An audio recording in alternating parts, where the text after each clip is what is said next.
Chapter 922 Mushrooms and Fish. Looking at the lights that emitted out of the oriel window, the hooded and masked Alger was just about to ask about the details of the operation when he suddenly saw a shadow grow out of the rich darkness.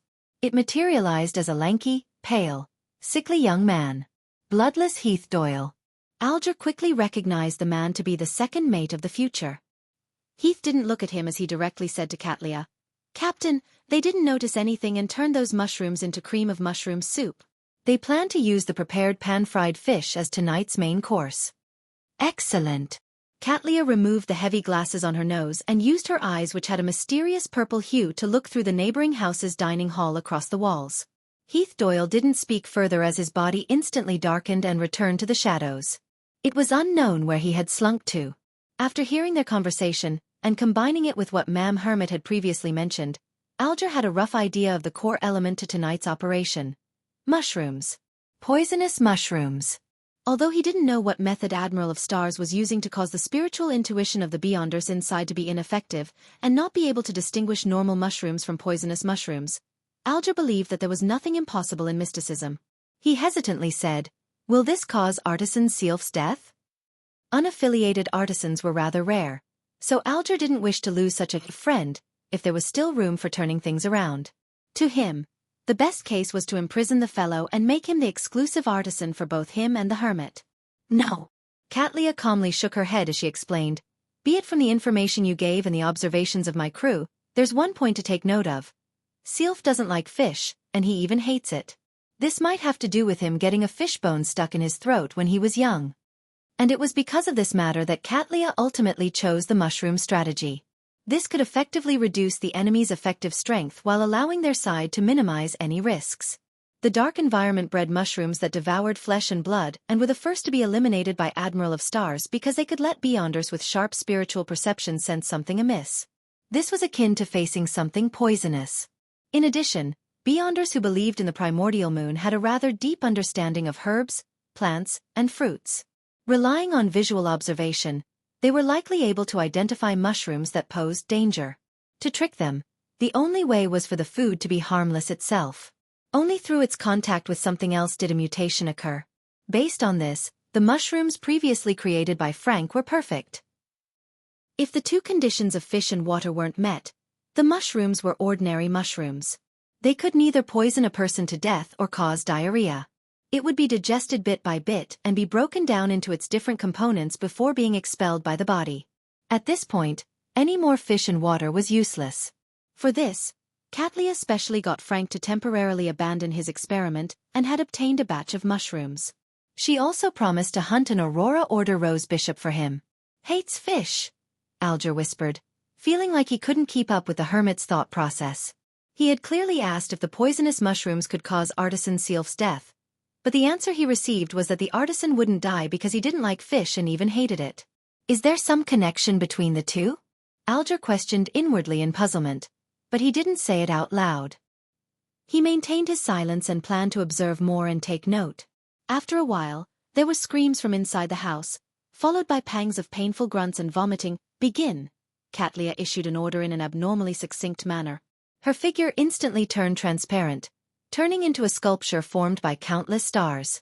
The sculpture shattered instantly as bright stars surged towards the house's door and drilled through a gap. As stars gathered inside, Katlia's figure materialized. Then, she heard howling winds and sounds of collisions. The door frame shook before the door opened. Wearing a hood and mask, Alger entered the targeted building not much slower than Admiral of Stars. He swept his gaze and quickly took in the situation at the dining hall. Artisan Sealf was retreating from the table with a look of horror. On the ground were two men and a woman who were constantly vomiting mushrooms. At their chests, their clothes had ripped apart as one mushroom after another sprouted. Upon sensing someone enter, they subconsciously looked up, revealing bunches of white spores on their faces. Under his mask, Alger's face involuntarily twitched.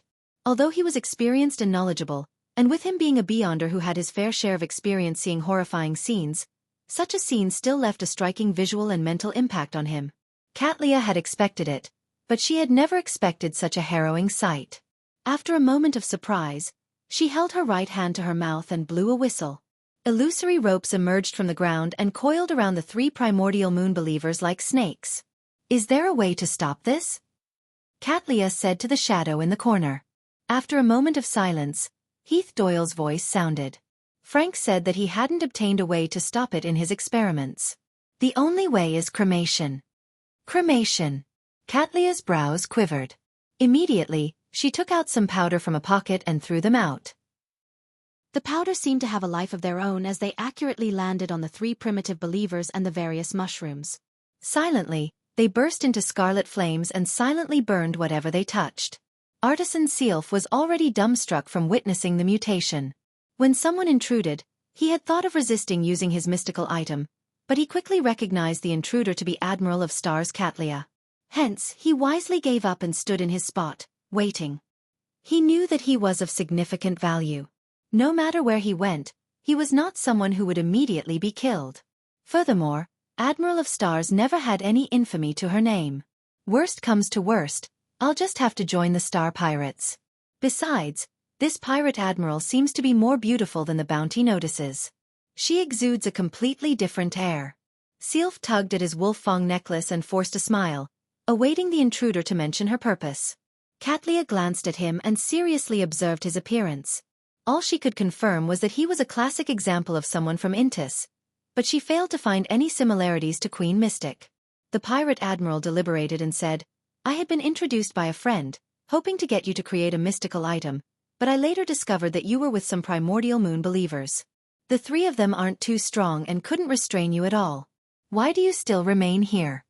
In this operation, Katlia's main hypothetical enemy was actually the artisan himself.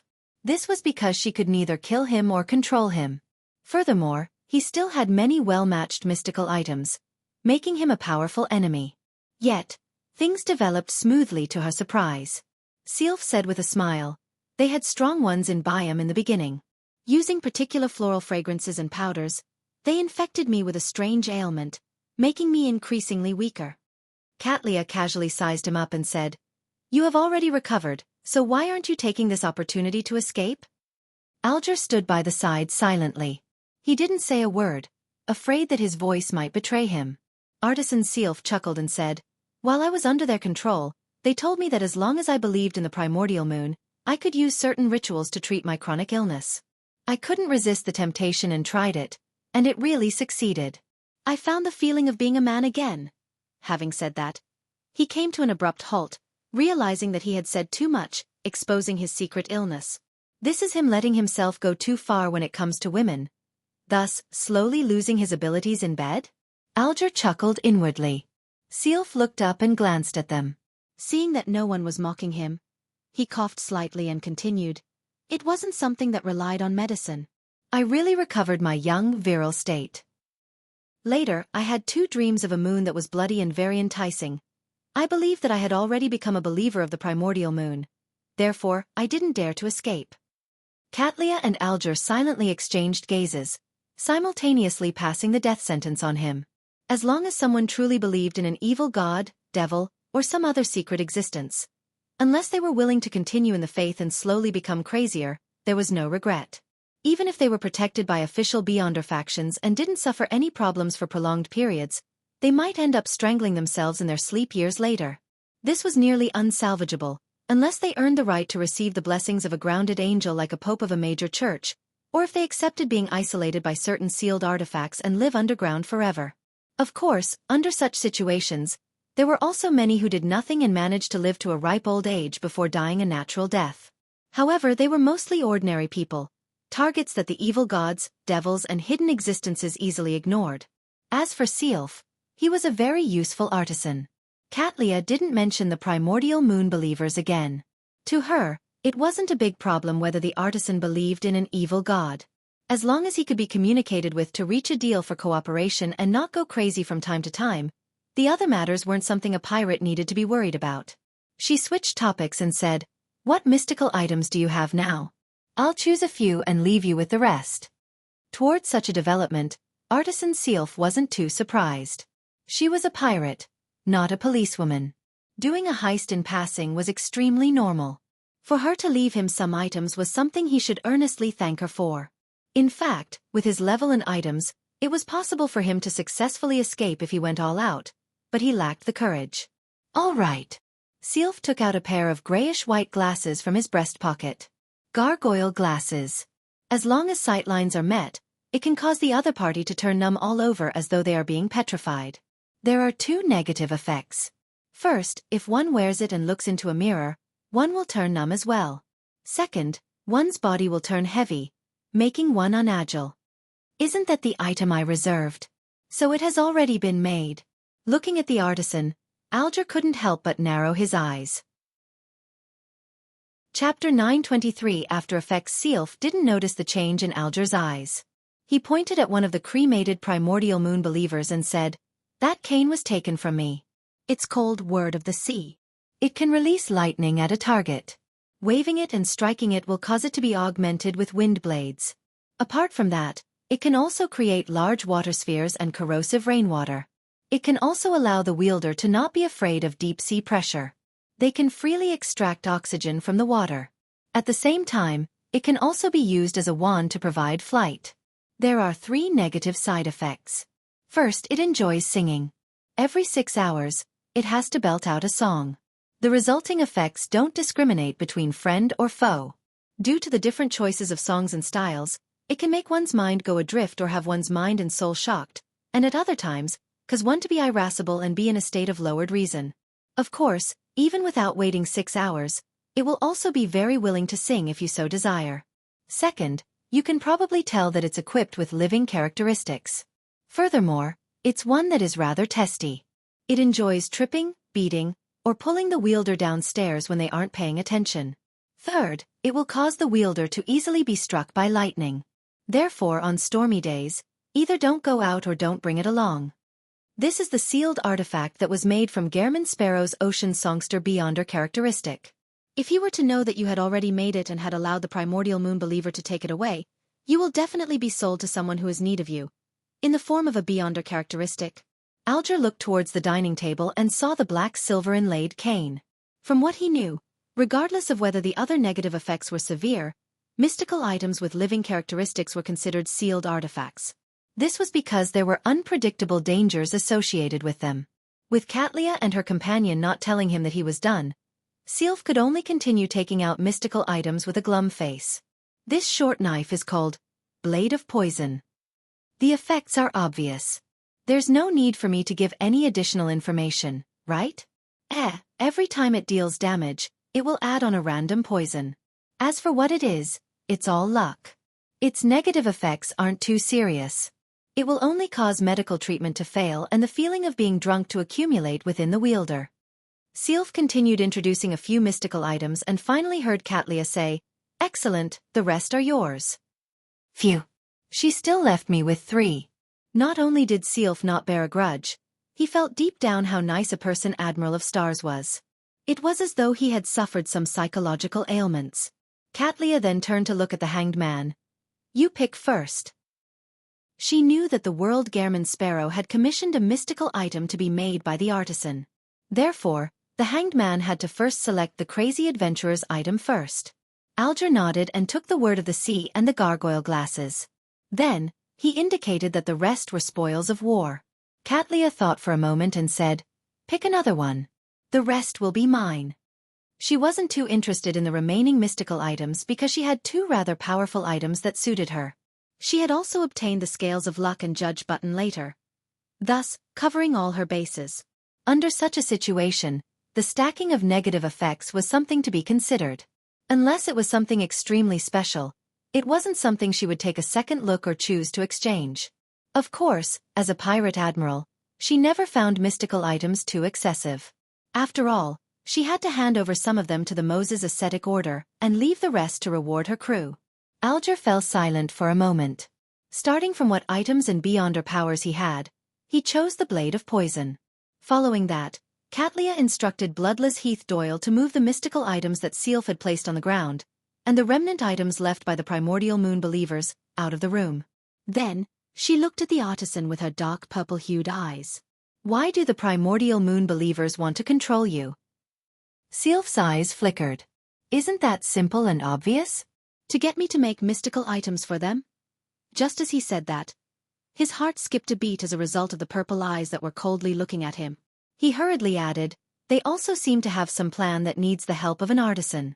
As for what it is, I've no idea because it hasn't started. Katlia retracted her gaze while seemingly in thought.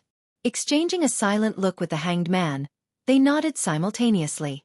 They decided not to take away the artisan today, and to leave him there to monitor the subsequent developments.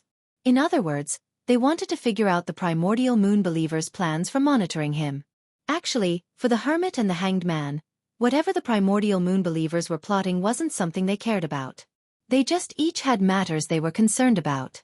The former used it to communicate with Queen Mystic to provide her reference material for her strategies in the supernatural world. The latter could use this matter to earn contribution points from the church.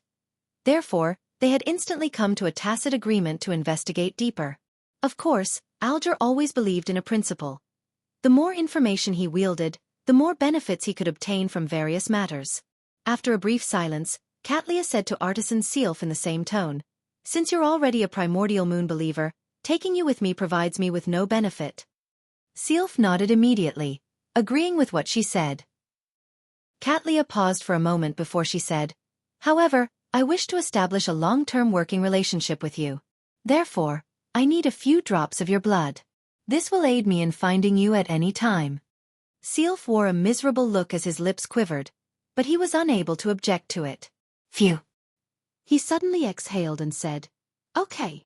With that said, he picked up a paper cutter beside him and sliced his forearm, letting a few drops of blood drip out. Katlia immediately raised her right arm and gently flicked her wrist, causing the few drops of blood to float and fly towards her. After observing the blood in her palm, this pirate admiral suddenly asked, "What's your last name?" "June," Sealf replied instinctively. Katlia didn't say a word as she turned around and walked out the door. Alger followed closely behind. The room quickly turned silent as Sealf sat on the sofa. He sat there motionless for quite a while, as though he was deep in thought over the encounter, being unable to extricate himself from it. 10 minutes later, he suddenly stood up and took out a small human-shaped figurine from his inside pocket. The figurine was brass-colored, and its face was empty. Blood slowly seeped out from it and remained on its surface. Sealf hurriedly wiped the figurine's face with a handkerchief before heaving a sigh of relief. He curled the corners of his lips and silently muttered, "Thankfully I have this fate puppet. Humph, let's see how you can find me with those drops of blood. Don't even think of cursing me." In the poverty-stricken district of Byam, on a street without any street lamps, the masked and hooded Alger looked at the hermit beside him. With a deep voice he said, "After Sealf escaped from the Church of Steam, he has been living safe and sound to this day. This means he's not a fool.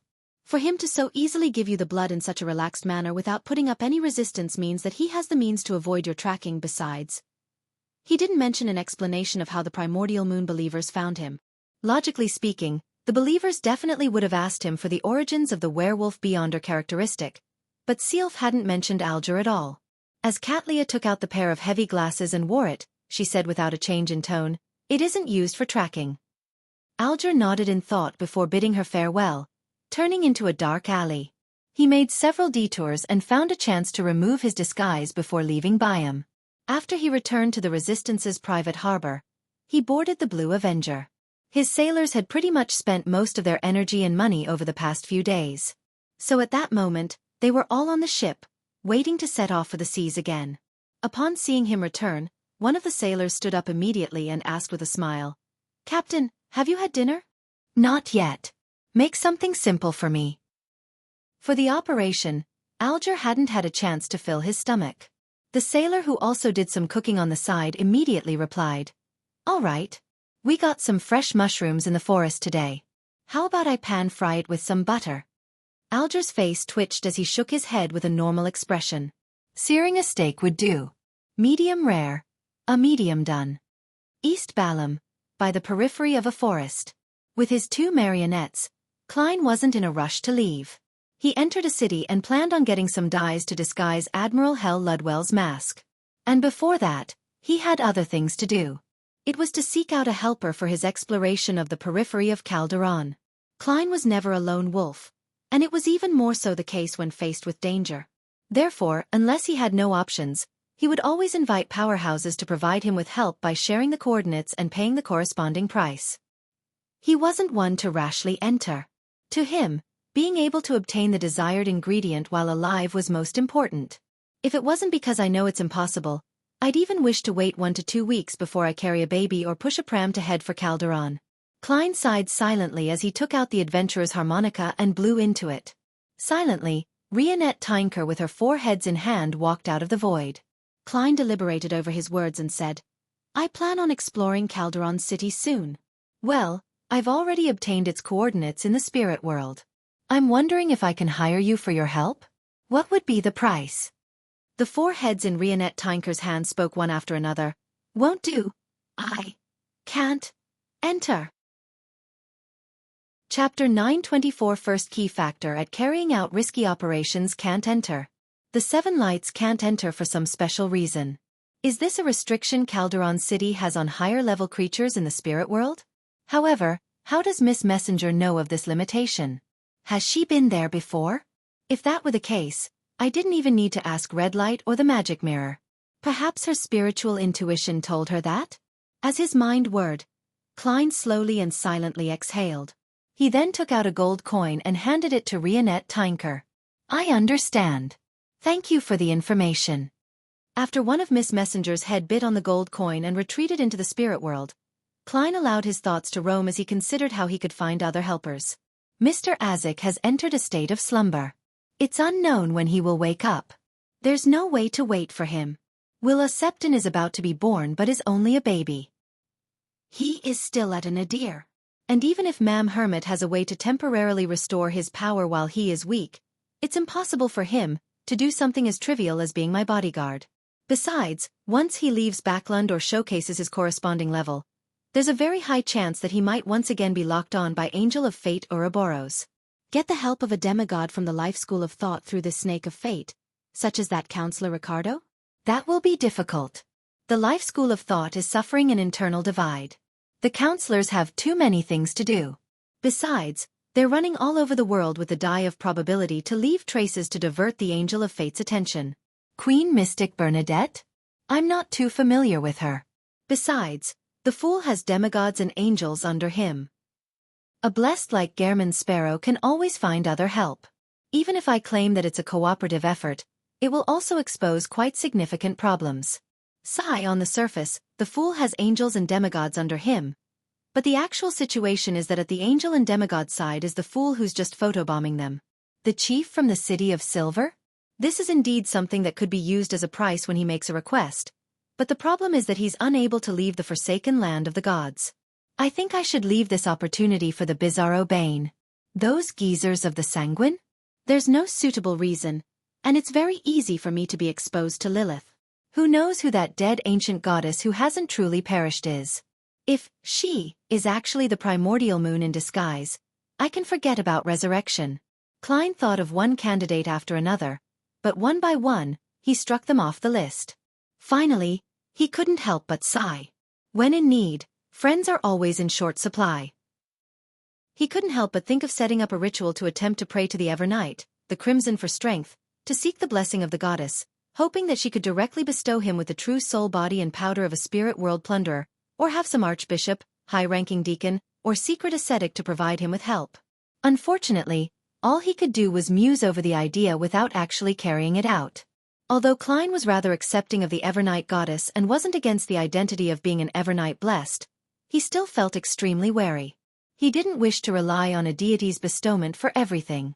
Besides, he suspected that similar rituals wouldn't have any effect. This was because, with his present level and strength, he had no right to raise conditions with a sequence O. If the deity was willing to give, then she would naturally give it to him. If she didn't, praying was useless. If I have the shamelessness of old Neil, I might really try it. Back then, the goddess was willing to respond to his debt payment and resolve his constipation. She dotes on her believers pretty well. Of course, there must be certain side effects. Klein recalled the past as he sighed. He decided to change his train of thought. Since he couldn't get help from friends, he considered making use of his enemies. Perhaps I can bring the Black Emperor card, Tyrant card, and the radio transceiver. I could wait at the entrance of Calderon City. As long as King of the Five Seas Nast, High Sequence Beyonders of the Church of Storms, or leaders of the Rose School of Thought like Sua and the other demigods and angels rushed over, I will immediately enter that city of the dead. No, that's too explicit. King of the Five Seas Nast and the High Sequence Beyonders of the Church of Storms are highly unlikely to follow me into Calderon City. Instead, they will stay outside and wait for me to come out. Abomination Sua might chase after me, but he is an angel. He wouldn't be impeded by anything in the periphery of Calderon City. I'll only be inviting trouble to myself. After repeated thought, Klein finally gave up the idea of creating chaos for his benefit. He believed that it was difficult to replicate the same situation outside Biome City from back then. It was even more so when he wasn't a high-sequence beyonder. A person who treads the edge of the abyss would fall into it sooner or later. Who else can provide me with help? Klein's gaze swept past his two marionettes as friend after friend flashed past his mind, including the members of the Tarot Club. Suddenly, he recalled something. Miss Sharon once told me that the Tutansis II mummy is one of the keys to her advancement ritual and is very important to her. This also means that she's about to become a demigod. Sequence 4 puppet of the mutant pathway. If she succeeds, I can get her to help. We have had a good partnership. Thankfully, I chose to help her. Otherwise, I wouldn't have any hope today. As Klein reeled in poignancy, he took out paper and a fountain pen. Placing the paper on Enzo's back, he scribbled, "It's been a while since we last met. I wonder how you've been recently." As he wrote, Klein suddenly stopped. He felt the opening was too often hypocritical. Miss Sharon is a person who restrains herself. When she writes letters, she goes straight to the point without saying anything unnecessary. I have to consider her personality and be more frank. Klein thought for a few seconds before raising the previous slip of paper. Shaking it, he made it become engulfed in scarlet flames. After a few seconds of deliberation, Klein wrote on a new slip of paper, "I've already acquired the spirit world coordinates of Calderon City. If you've already become a demigod, I wish to cooperate again to receive some help. If not, there's no need to force it. I can still find other friends." Sherlock Moriarty. After folding the slip of paper and addressing it to Ma'am Merriam, Klein took out the adventurer's harmonica again and blew it. Rionette Tinker, in her dark and complicated dress, walked out of the void as though she had never left the vicinity, appearing right in front of him. Klein handed her the folded slip of paper and a gold coin before seriously exhorting her. "Send it to Backlund, Hillston, 126 Guard Street.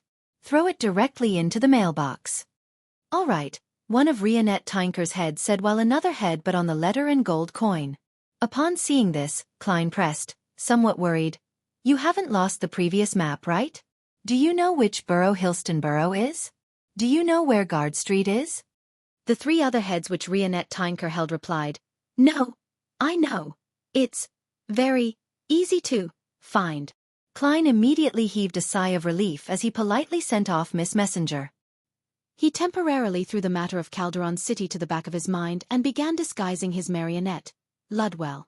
The next morning, a man with brownish skin, light curly hair, and was dressed in a formal loan attire and a silk half-top hat, entered Tnik City that bordered a forest with his two servants. This was a city that mainly produced timber, rubber, and special products from the forest. There was talk in the town that a few hair-growth research centers and the complementing factories were established here. Having disguised himself as a local wealthy man, Klein quickly found a hotel to stay in.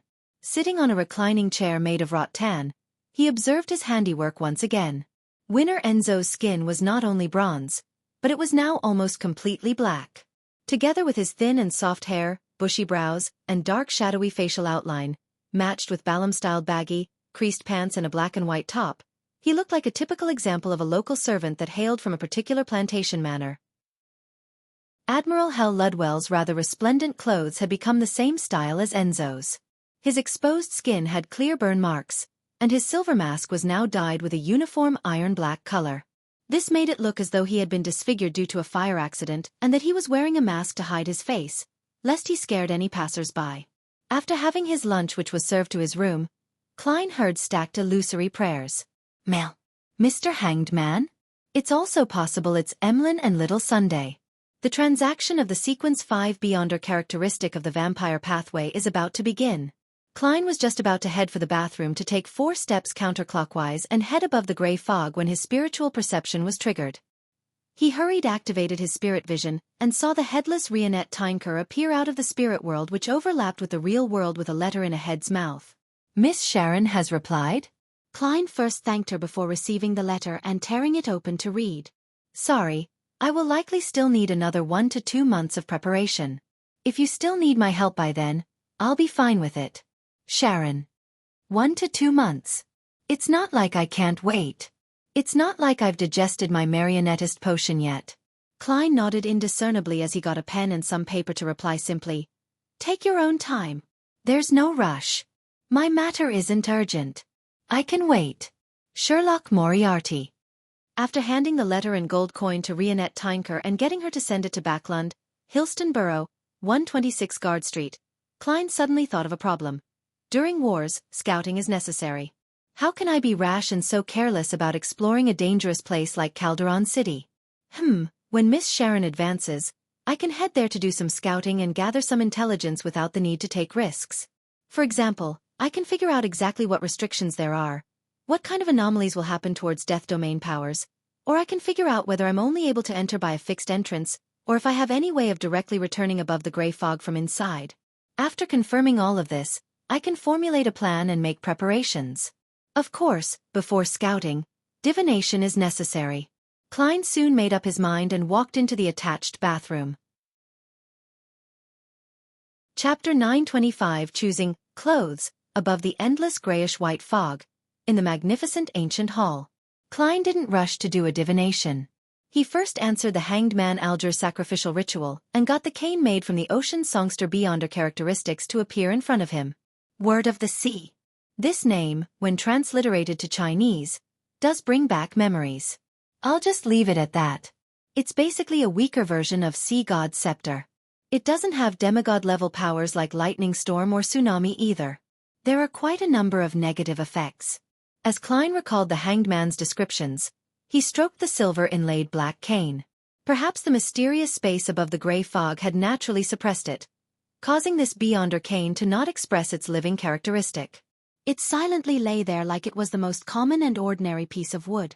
Klein nodded slightly and muttered silently to himself. Mystical items with living characteristics are really rather troublesome. But from a different angle, it means that they can be communicated with. The die of probability back then was quite a nasty fellow. But didn't it also become obedient after getting schooled? Besides, I can always have my servants hold it most of the time. Yes, Winner Enzo will be most suitable. Although he already has 0 passive luck, he is still accumulating luck constantly to make preparations for that critical moment. Releasing a little bit of it wouldn't affect anything. This way, be it being tripped, thrown or beaten, he would be able to smoothly avoid it and not garner the attention of others. On careful thought, the cane's pranks aren't completely useless. If I were to meet other marionettists, spirit world plunderers, or bizarro banes and lose my initiative and end up being initially controlled, my thoughts and actions would turn sluggish. It would be quite difficult to extricate myself from that state by myself. At this moment, if an uncontrollable cane were to suddenly hit me or trip me to the ground, wouldn't I be successfully escaping from my predicament? Sigh, if a mystical item's negative effects are used well, they can be quite a boon. Of course, in normal combat, such pranks can bring about unnecessary dangers. How it should be balanced or avoided will need repeated trial and error. As for the negative effects of easily being struck by lightning on a stormy day, Klein didn't mind. Firstly, unless he was in a special region, stormy weather wasn't common to begin with. It wasn't something that needed to be taken into consideration most of the time. Secondly, as a seer, divining the day's weather before heading out was a common act. Finally, if he couldn't avoid sudden flash storms, Klein could always give the cane to Enzo. This way, even if the lightning were to strike the winner, it would even up being attracted by a nearby lightning rod. Let's just hope I'm not that lightning rod. Klein gave a self-deprecating laugh as he considered the most worrisome negative effect. It would belt out Beyonder singing every 6 hours. This was indiscriminate, and it was basically a huge AoE-1 attack. After some thought, Klein decided to communicate with the word of sea cane to reduce the frequency at which it sang, or to give prior warning before it sang. I had breakfast early today. It's almost time for creeping hunger to start its howling. In thought, Klein removed the human-skinned glove from his left palm and threw it at an empty spot in front of the junk pile. Right on the heels of that, He lifted the silver-inlaid black cane and threw it over. Then, he stirred some of the power of the mysterious space above the gray fog, creating a barrier that isolated all sound and images. He made Creeping Hunger and Word of the Sea spend time alone. After doing all of this, Klein rubbed his palms and conjured a pen and paper. He wrote down a divination statement. My scouting of Calderon City's periphery today is dangerous. After putting down the dark red fountain pen, Klein removed the spirit pendulum from his left wrist. He let the topaz hang down over the paper in close proximity with it. After chanting 7 times in his mind, he opened his eyes and saw the topaz standing still and not spinning. This meant that the divination had failed. Calderon City's actual situation is a secret to the entire spirit world, and divination lacks a starting point. Besides, that was once a divine kingdom of an ancient goddess. There's a mutated resurrection setup left over there. It can similarly interfere with divination.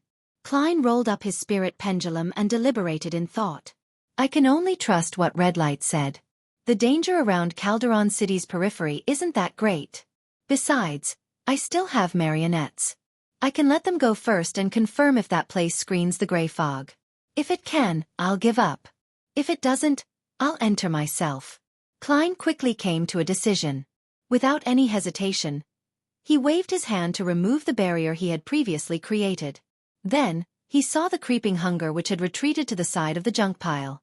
It was propping itself up with 3 fingers while its thumb and pinky were pressing backward on Grozel's travels. It looked weak and could hardly stand. At the same time, there was a mouth in the middle of the palm. It revealed 2 illusory white and eerie teeth that kept gasping for air. On the other side of the barrier, the silver-inlaid black cane was on the ground. It twitched from time to time as its tip kept oozing with blue transparent water bubbles. Very good, silence at last. Upon seeing this scene, Klein muttered in gratification.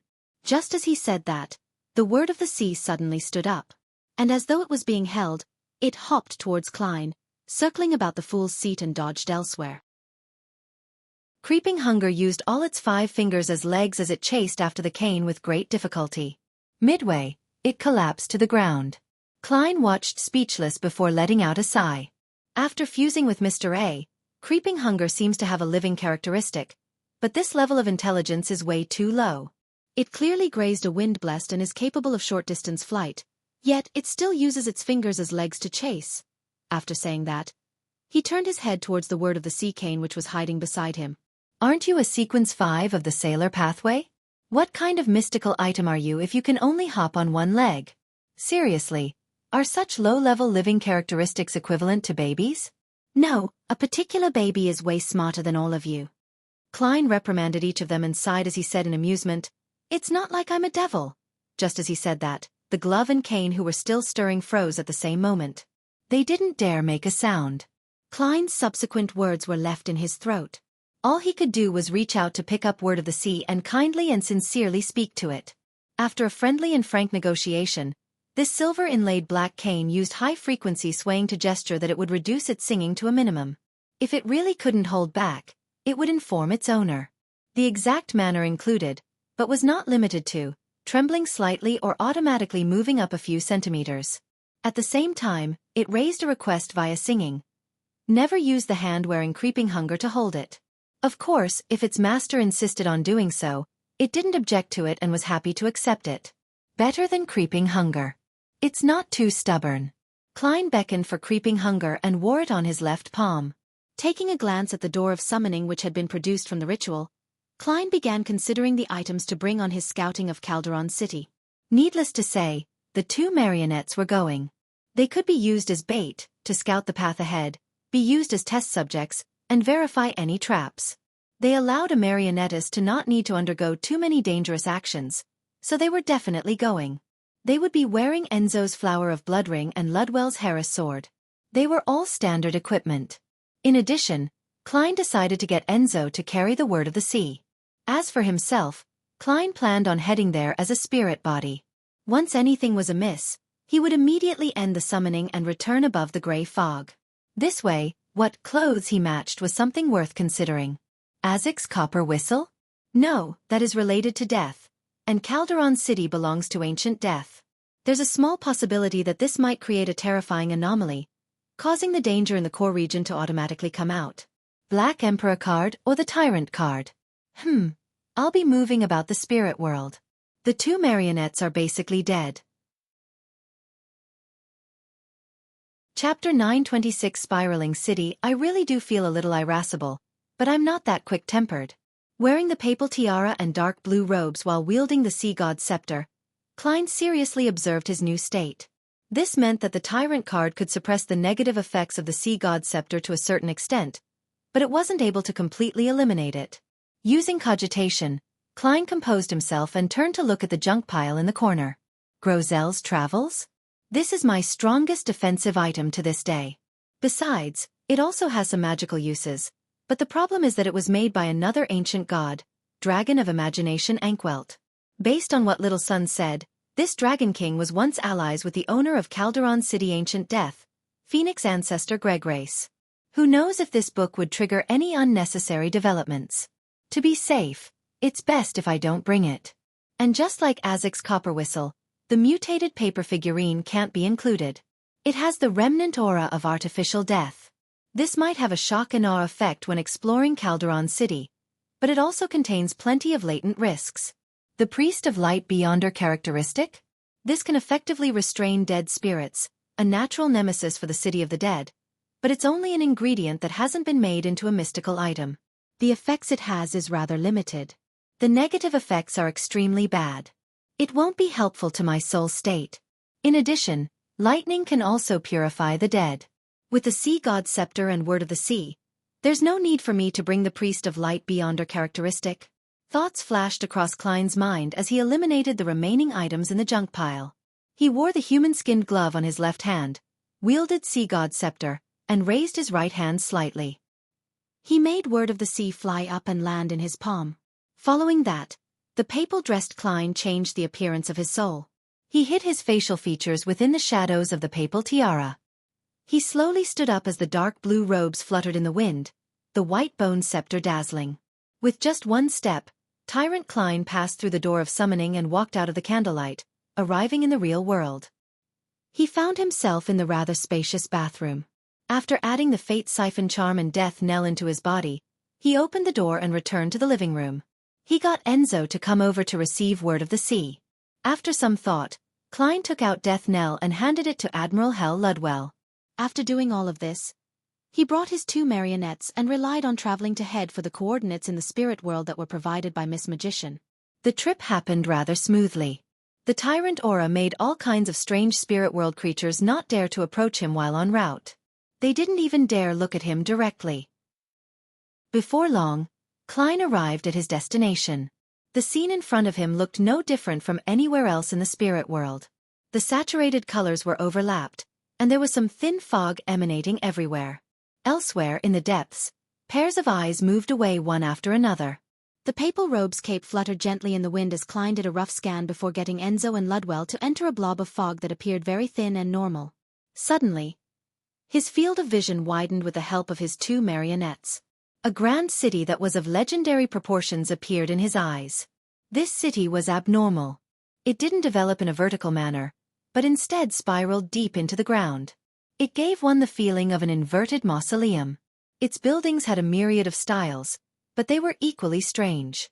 Some of them had towering pale white rock columns with a huge single house carved out at the top.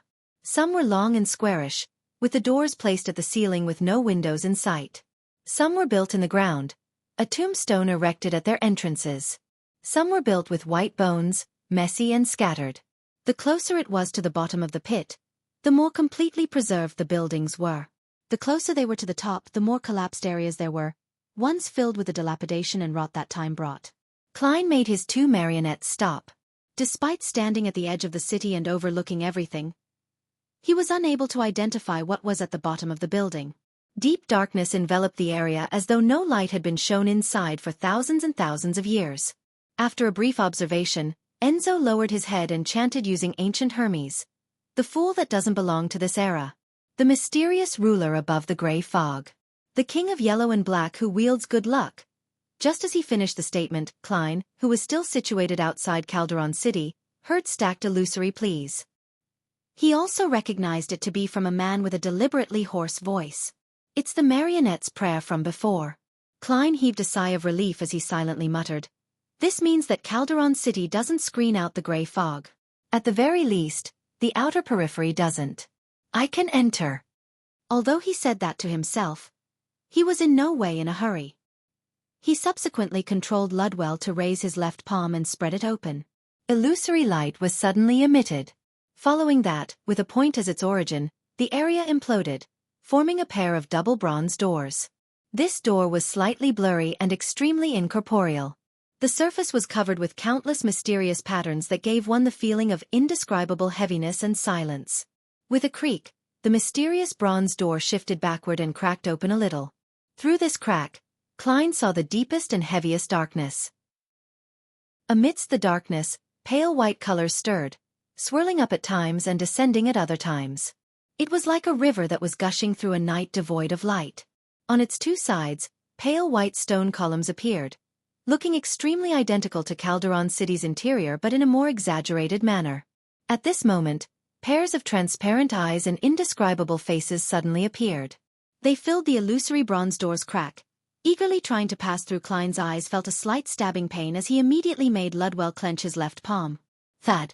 The illusory door covered in mysterious patterns was pushed by an invisible force as it closed, disappearing from Enzo's sight. This mysterious door that separates life from death and leads to the underworld has apparently changed its course. It's no longer the underworld behind the door, but the core region of Calderon City. The deepest point at the bottom of the pit? Wearing the papal tiara while wielding the sea god's scepter, Klein nodded in thought. This way, many of the powers of the death domain was remade in Calderon City, causing an anomaly. With this knowledge in mind, Klein once again got Ludwell to raise his left arm. The left part of this marionette's body rapidly turned illusory as dark green specks appeared as though he had turned into a wraith or specter. His arm began to stop abiding by the laws of reality, as it suddenly extended into the distance. The center of its palm was abnormally white with an illusory face protruding from it. The face had its mouth half open as its tongue was sharp like a snake's. It was covered in white fur. In a completely surreal manner, the tongue flicked out far into the distance. It was as though it could drill directly into a human's body and absorb one's soul. Indeed, the death envoy powers Ludwell gets from the underworld creature inside his body has mutated. Not only has it been enhanced, but it has also gone from remotely extracting spirit bodies to directly consuming them. Klein stood at Calderon City's entrance and made Admiral Hell display all kinds of beyonder powers of the death domain. Through that, he gleaned the differences that there were from the usual outcome. The thing they had in common was that all of them had become more powerful.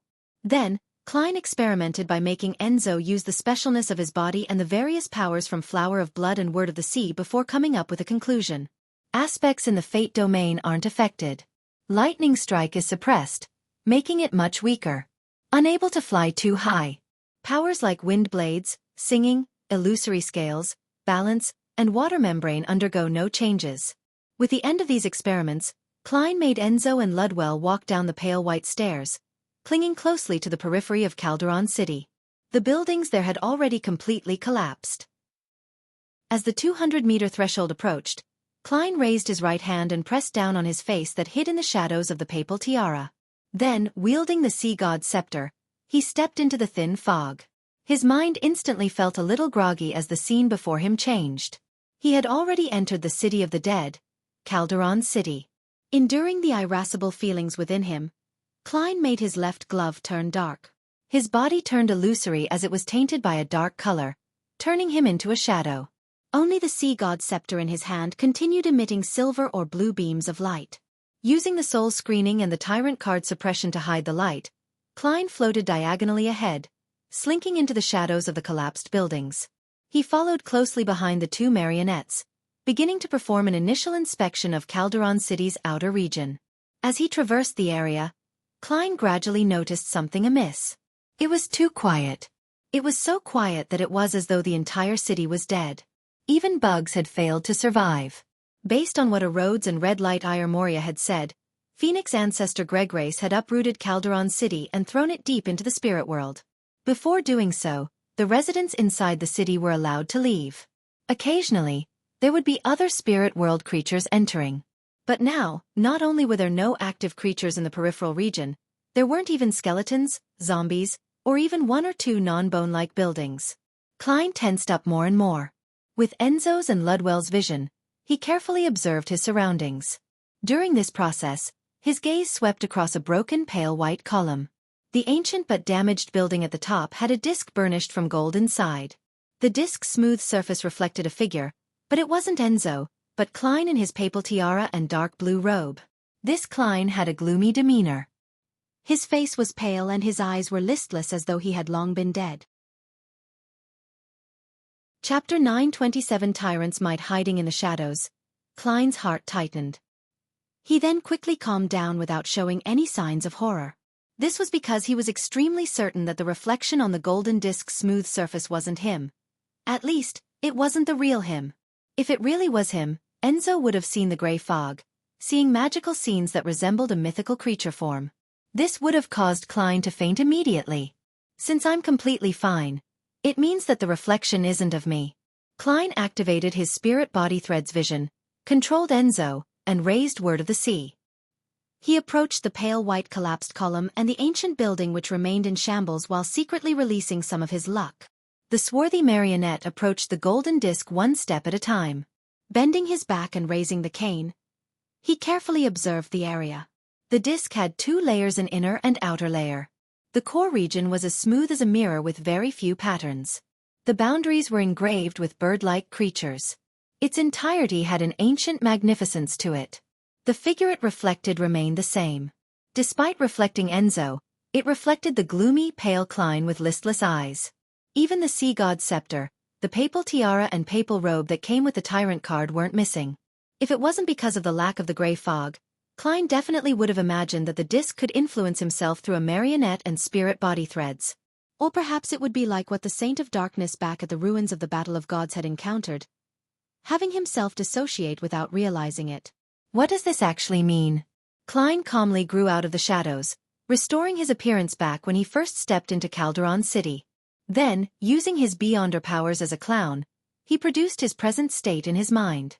Holding the white bone scepter with embedded blue gems, he wore a caped papal robe with a papal tiara with different gems dotting it. His face was hidden in the shadows, appearing somewhat blurry. His entire body exhibited a gloomy and cadaveric air, as though he was a zombie that was recently dug out. Klein was alarmed. He never expected to really experience such changes. Apart from the gray fogs mixing with reality, the reflection on the golden disc really was him. Something that it doesn't involve the gray fog, it isn't anything to worry too much about. He hurriedly consoled himself as he calmed his mental state. Normally, with Klein's rich experience and good ability to adapt, there was nothing he needed to do at the moment. But first, considering how he was holding the sea god's scepter that easily made him rash, he needed to pay constant attention. Second, he knew that this was once Phoenix ancestor Grigrace's divine kingdom which contained the setup required for her revival. There was bound to be all kinds of abnormalities. Therefore, he was more nervous than ever before.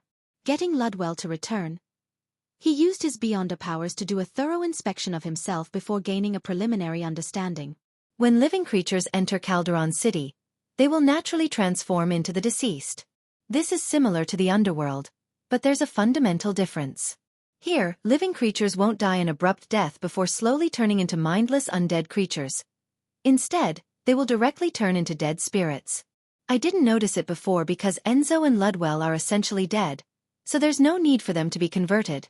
Rhodes and Red Light Ire Moria didn't mention this because the travelers, spirit world creatures, and angels automatically recovered after leaving alive? This kind of transformation is unable to affect the powers of the gray fog that fuses with reality. And the disc reflects the dead me, not all of me, or the me that has had some interaction with Calderon. Klein was more inclined to believe in the latter, but he wasn't too sure. At this moment, he heard a sound coming from nearby. Clang, clang, clang. The sound was heavy but crisp, as though someone was striking metal heavily. Klein wasn't in a hurry to react. He carefully listened for 2 seconds before letting Enzo put down the heavy golden disc and walk towards a nearby broken tombstone. The halved tombstone corresponded to a building that developed further underground. On top of it were the words written with the language of the dead. A quick-tempered fellow, one who died as a result of comparing which was harder, his head or someone else's hammer. Enzo circled around the damaged tombstone and arrived at the entrance to the tomb. He reached out his left hand and turned the knob, pulling open the door. Amidst the rough grinding sounds of rust, the heavy door slowly opened. So. Pale white beams of arrow-like light flew out. They brushed past Enzo's face, the top of his head, torso, and inner thighs and flew into the distance, stabbing into the ground before vanishing. However, Winner Enzo was completely unharmed. I have to say that such a marionette is excellent for dangerous explorations. Klein sighed inwardly as he made Enzo cast his gaze down the building. It was a blacksmith giant with bluish-black skin and a head that looked like a ruptured watermelon held onto a hammer as he kept striking an anvil, but there was nothing on it. As the giant with the cracked head had normal spirit body threads and wasn't the soul avatar of someone else, Klein secretly heaved a sigh of relief. Just as he was about to get Enzo to take a more thorough look, his body suddenly turned numb as his thoughts turned sluggish. This feeling was something he had felt before. Back in Tingen, he had been in a similar state when he was under sealed artifact 2-049's influence. The blue gems lit up one after another as a bright silver bolt of lightning blasted down. The bolt of lightning spread into branches, blanketing Calderon City's periphery for hundreds of meters with a lightning forest. The destructive aura and sense of destruction were brought to the forefront. The strange creatures that had charged out from various spots shattered, evaporated, and completely vanished as a result of the swath of silver. Moments after the silver storm quelled, Tyrant Klein's sea god scepter emitted a blinding light once again. The rapturous bolts of lightning snaked, embroiled the area, smiting down again and again like a huge wave. After 2 repeated casts of lightning storm, Klein was exhausted as he found his calm again. His heart beat suddenly as he recalled something. Lightning storm was indiscriminate when it struck. Apart from the sea god scepter wielding him and the partner who stood beside him, everything else suffered a decimating blast. This also meant that Ludwell was still fine, but there was a high chance of Enzo being wiped out. Klein instinctively looked over and saw Enzo curled by the side of the halved tombstone. Behind him was the huge metallic hammer which still had tiny bolts of lightning snaking around. Not far from it was 2 non-human charred legs. The tomb corresponding to the tombstone had already collapsed. The iron-black tiles that landed on the ground still had remnant silver bolts of lightning sizzling away. As expected of a winner. He didn't even die despite such an onslaught. The amount of luck he accumulated has probably been passively expended. Klein felt relieved as he activated his spirit body thread's vision to observe his surroundings. He was searching for the spirit world plunderer. He believed that the range of a spirit world plunderer's controlling of spirit body threads couldn't match that of a lightning storm. The already dilapidated buildings had nearly been leveled. The remaining stone pieces and bones were mostly charred black. Even the heavy golden disc was in shambles. Suddenly, a figure emerged from the rubble more than 100 meters away from Klein. It was wearing a translucent white robe. It didn't have a head or limbs. It appeared like it was being propped up by an invisible person. At that moment, it looked like it was in a sorry state, with wounds and black marks everywhere. This is the spirit world plunderer, I suppose. My rash usage of 2 lightning storms seems to have restrained it. Upon seeing this scene, Klein had such thoughts flash through his mind. Chapter 928 Misdirection. At his point, Klein had roughly understood the situation. Due to the law of Beyonder characteristic convergence, he had been targeted by the spirit world plunderer the moment he entered Calderon City, which didn't even have ordinary dead spirits. It first moved the golden disk of unknown origins to the predicted path, allowing his marionette to see it while walking past. As such, his attention was transferred to the transformation effect Calderon City had on the living. Following that, it used the giant blacksmith, which wasn't its sole avatar, to distract him further. Finally, it secretly arrived within control distance and achieved success in one try. If it wasn't because I had seen those deceased bodies that are hung up like wind chimes at the cathedral, thus having an instinctual fear of high-sequence beyonders of the seer pathway, and having prepared several autonomous means to disrupt any exertion of control over me, I might have already been made a sole avatar by the spirit world plunderer. Seriously, I should have thought of the law of Beyonder characteristic convergence before I came in. After carrying the sea god scepter, even with the tyrant card suppressing it, I'm still a little too rash. I nearly missed out on such a crucial detail. On the surface, I did seem as cautious as I usually am, but in fact, I had turned rash without realizing it. Yet, I didn't even believe I was being rash. Klein's thoughts raced before he raised the bone scepter-wielding arm and continued using Lightning Storm. If once wasn't enough, make it twice. If that still wasn't enough, do it a third time. In short, he had to take this opportunity to prevent the spirit world plunderer from escaping from the range of his attacks. This was the safest method, and it was also Klein's fighting style that he looked up to the most. If it wasn't because Lightning Strike had been greatly weakened in Calderon City, he even suspected that he could have gone over to pick up the Beyonder characteristic already. And having already digested most of the Sequence 5 potion, his spirituality was sufficient enough for him to deal out such damage for a while. At this moment, the invisible figure wearing a translucent white robe burst into pale white flames. It appeared in midair several hundred meters away. The spirit world plunderer had used Flaming Jump, which was many times stronger than Klein's version, instantly pulling away from him. At the same time, in the rubble it was hiding in, a 4-meter-tall bluish-black giant staggered to his feet. The giant's chest was open, but there weren't any innards. However, it stood like a castle, standing in between the tyrant and the spirit world plunderer, blocking Klein's line of sight. And in Klein's eyes, its spirit body threads were gathered together, extending far towards the spirit world plunderer. It was obvious that it was a soul avatar. At the tip of the sea god's scepter, the blue-colored gems lit up. A few bolts of lightning leapt out of thin air, mixing together into a huge silver arrow. Instantly, it smote the bluish-black giant's head. All the invisible defenses shattered, and like papier-mâché, the giant's head cracked. Countless bits of charred flesh splattered as his headless body evaporated amidst white gases that were tainted with dark green spots. All his vitality was robbed away. All of this happened in the blink of an eye. Klein, in his papal tiara and papal robe, raised the bone scepter even higher. The blue light radiated in ripples as howling wind blew up his cape. In a very large area of Calderon City's periphery, dark clouds quickly gathered. Under a suppressive layer, they made the area appear darker and more repressed. Smack! Smack! Smack! Bean-sized drops of water smashed to the ground, releasing dust that had accumulated over time. Splash! The raindrops pattered at an increasing pace, forming a catastrophic storm. The water extinguished the pale white flames and formed a stream that gushed downwards towards the lowest point of the city, right for the end of the deep pit. In such weather, Klein's flaming jump had been made ineffective, but it was likewise for the spirit world plunderer. However, to a tyrant, his spirituality could spread through the dark clouds as though he had transformed into a deity that overlooked the land. Every dark cloud, every drop of water had become Klein's eyes. They allowed him to easily find the spirit world plunderer in every area that had its weather change. This invisible figure with the translucent white robe was hiding behind a broken pale white column. It hadn't left the periphery for the core region. Boom! A deafening boom sounded as bolts of lightning meshed to form a silver beam that shot out from the dark clouds, right at the spirit world plunderer. Relying on its potent spiritual premonition, the invisible figure burrowed into the ground half a second early. 3 thick silver beams smote the area one after another, melting the soil away as they sank downwards, producing charred craters. The spirit world plunderer emerged from another spot as it hurriedly dodged, keeping to the right at times and left at other times, as though it was carrying out a snaking dodge maneuver.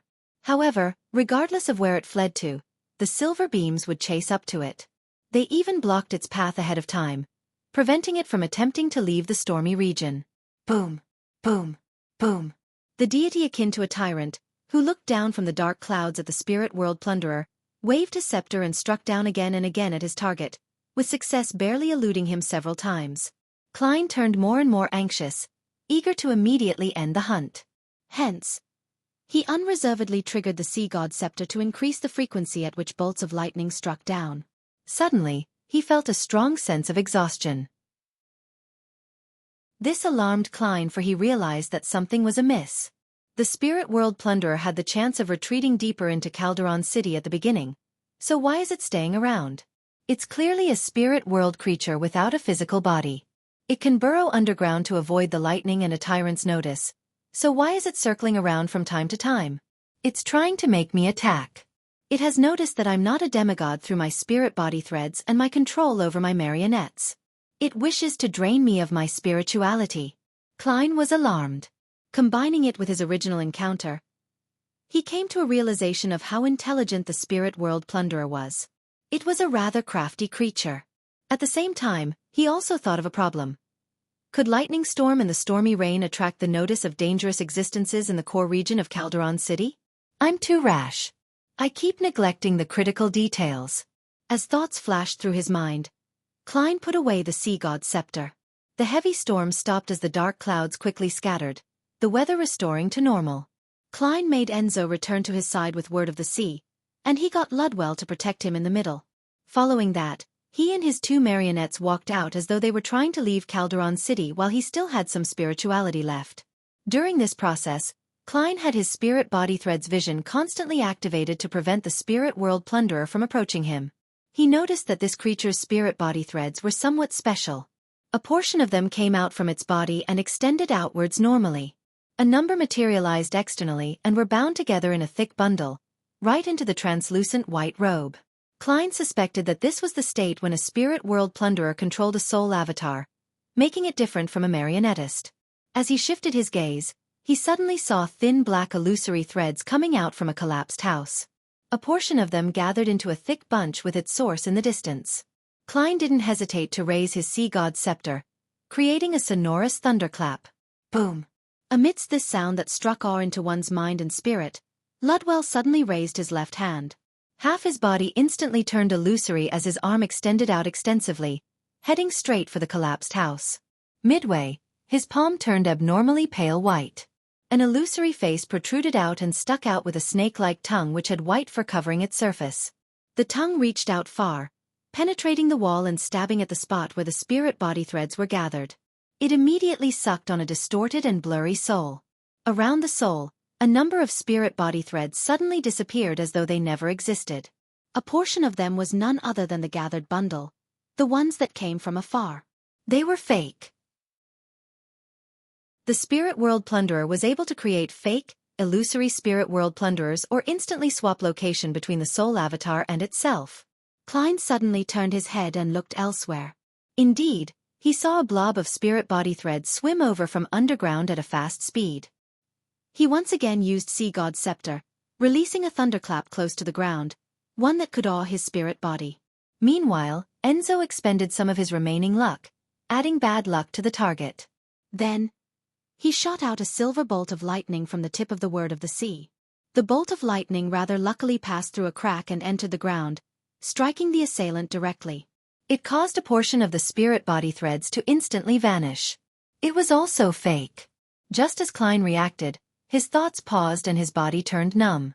Just as he opened his mouth with great difficulty to instruct the mystical item, the invisible figure in the translucent robe descended from above, landing right before him. The spirit world plunderer had been hiding high in the sky, cloaking itself with the grayish-white clouds. The moment this invisible figure appeared, maggots began crawling out of its collar where its head should be. They were maggots with strange patterns covering them. Just one look at them sent his mind reeling. Although he broke out of the control of his spirit body threads, he also lost his ability to think. His face that was shadowed by the papal tiara began to grow meat tendrils. Each tendril was relatively transparent, like squirming worms. If it wasn't for the tyrant card's level supporting him, he would have fallen to the ground while struggling in pain. The spirit world plunderer had a mythical creature form to a certain extent. At this moment, the invisible figure inside the white robe began to control Klein's spirit body threads without any obstacles in the way.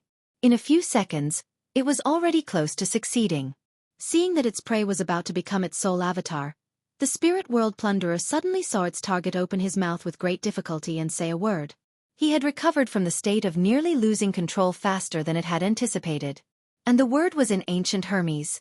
Fate. It was the incantation for the fate siphon charm. If Klein really wanted to leave, he would have grabbed his two marionettes and directly ended the summoning to return above the gray fog. He wouldn't have walked to Calderon City's entrance. He was planting a trap for the spirit world plunderer. The reason why he could recover so quickly from the injuries dealt to him by a mythical creature form, and why he was able to chant the relevant word, was because he had experienced such situations too many times. Besides, although he wasn't sure what method his opponent was using, there was definitely a rather well-rounded way to deal with it make his target unlucky.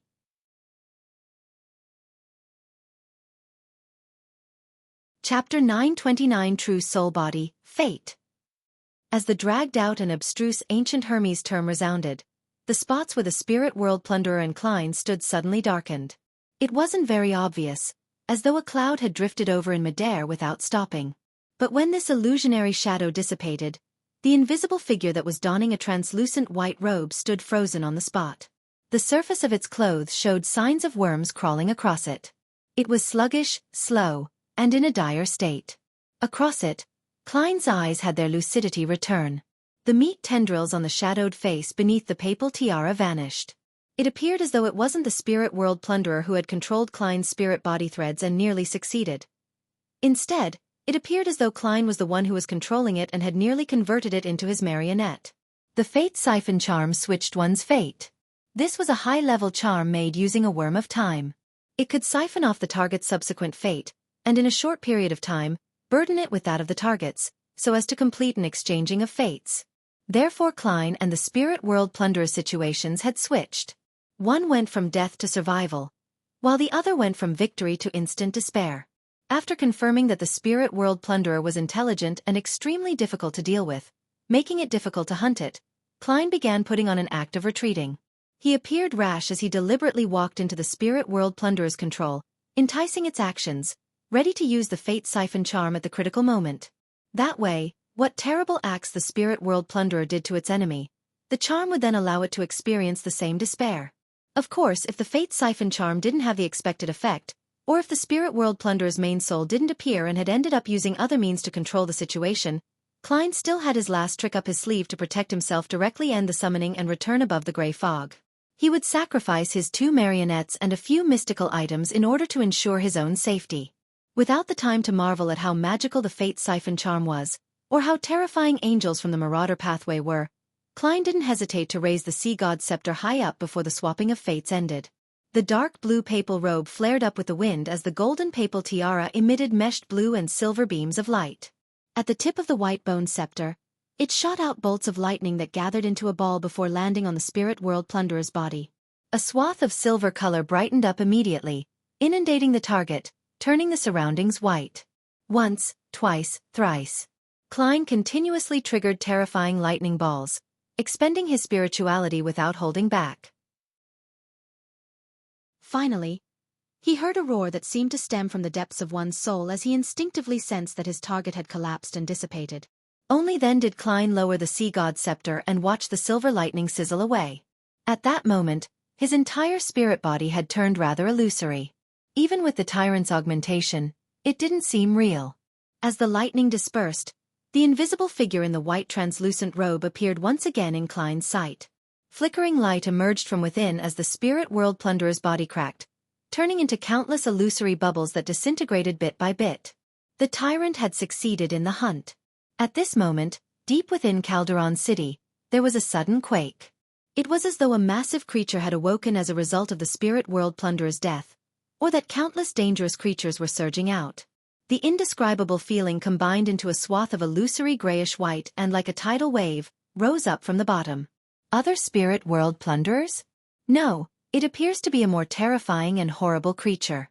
A being that the spirit world plunderer attends to? Also, in Calderon City's core region, at the end of the deep pit, it's still as silent as ever.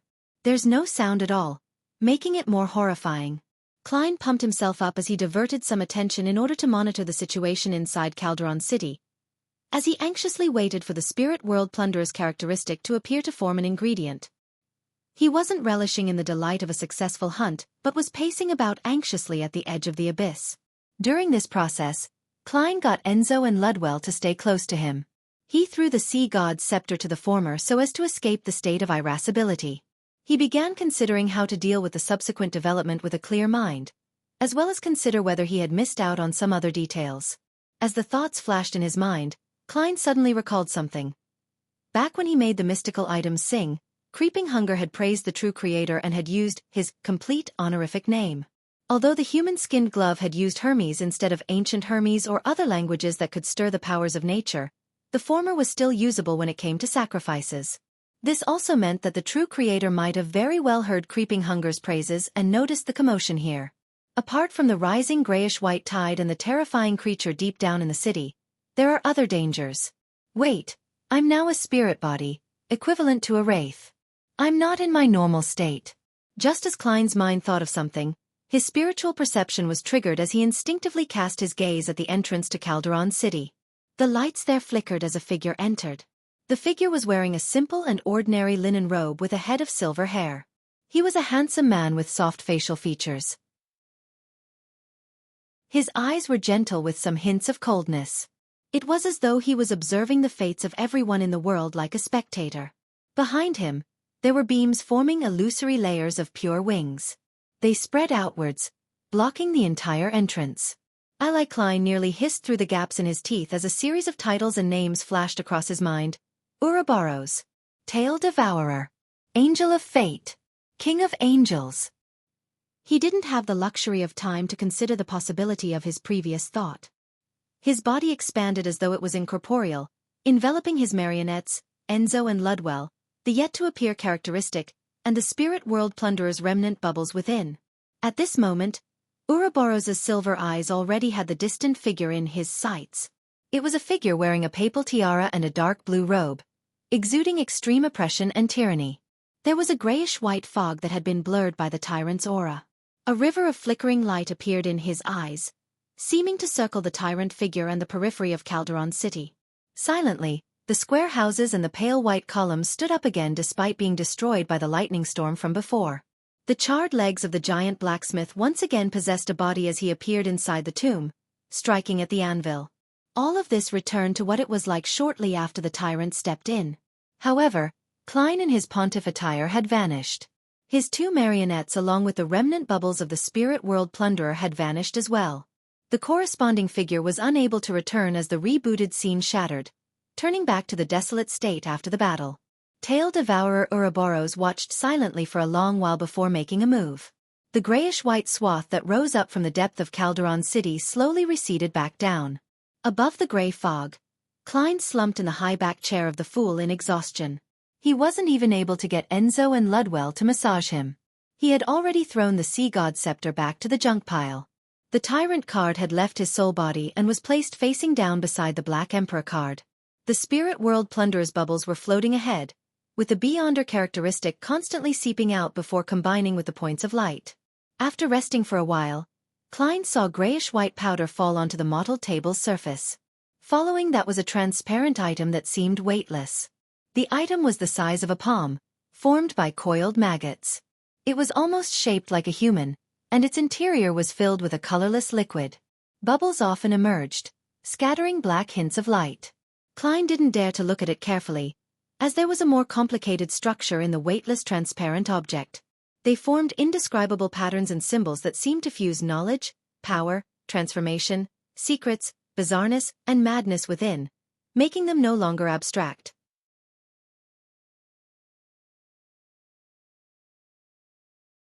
Chapter 930 Former Organization, in Sanguil.